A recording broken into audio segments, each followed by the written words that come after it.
Breaking news.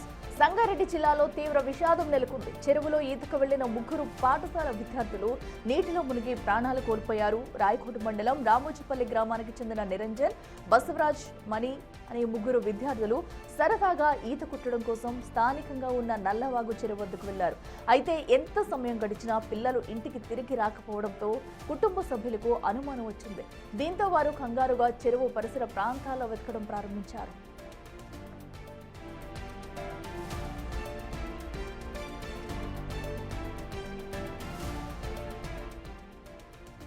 కుటుంబ సభ్యులు వెతుక్కుంటూ చెరువు వద్దకు వెళ్లగా అక్కడ ఒడ్డున పిల్లల బట్టలు మాత్రమే కనిపించాయి. పిల్లలు లోపలికి వెళ్లి మునిగిపోయి ఉంటారని గ్రహించిన బంధువులు వెంటనే స్థానికులకు, పోలీసులకు సమాచారం అందించారు. రంగంలోకి దిగిన గజ ఈతగాళ్లు చెరువులో గాలించగా ముగ్గురు విద్యార్థుల మృతదేహాలు లభ్యమయ్యాయి. కళ్ల ముందే చిన్నారులు సవాలుగా మారడంతో తల్లిదండ్రులు, కుటుంబ సభ్యులు కన్నీరు మున్నీరుగా విలపిస్తున్నారు.